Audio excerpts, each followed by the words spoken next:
বহিৰাজ্যৰ পৰা অসমত প্ৰৱেশ কৰা সন্দেহজনক মুৰ্গী কঢ়িয়াই নিয়া বাহনৰ বিৰুদ্ধে গোলকগঞ্জৰ ৰতিয়াব বেৰিকেডত আৰক্ষীৰ অভিযানত দুখনকৈ সোণালী মুৰ্গী কঢ়িয়াই নিয়া গাড়ী জব্দ। বাহন দুখনৰ নম্বৰ AS17C1994 আৰু AS17C7608। বালাজান আৰক্ষীৰ সহকাৰী উপ পৰিদৰ্শক জব্দ কৰিবলৈ সক্ষম হয় বাহনখন। জব্দকৃত বাহন দুখনত প্ৰায় ১,৫০০ কেজি সোণালী মুৰ্গীৰ থকাৰ অভিযোগ উত্থাপিত। গোলকগঞ্জৰ আৰক্ষীয়ে জব্দকৃত বাহন দুখন পশু চিকিৎসা বিভাগক হস্তান্তৰ কৰে। উল্লেখ্য যে এখন বাহনৰ সোণালী মুৰ্গী হালাকুৰাৰ ৰয় ফিড চেণ্টাৰৰ বুলি জানিব পৰা গৈছে, যদিও আন এখন বাহনে কোনো নথি পত্ৰ দেখুৱাবলৈ সক্ষম হোৱা নাই।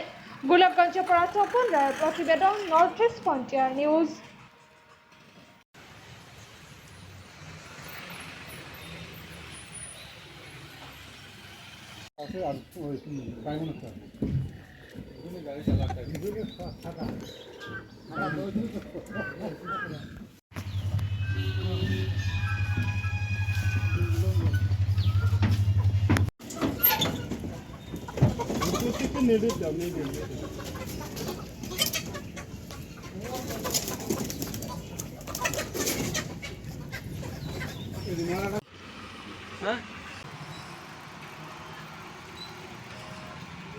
কি বয়লাৰ আছে নাকি?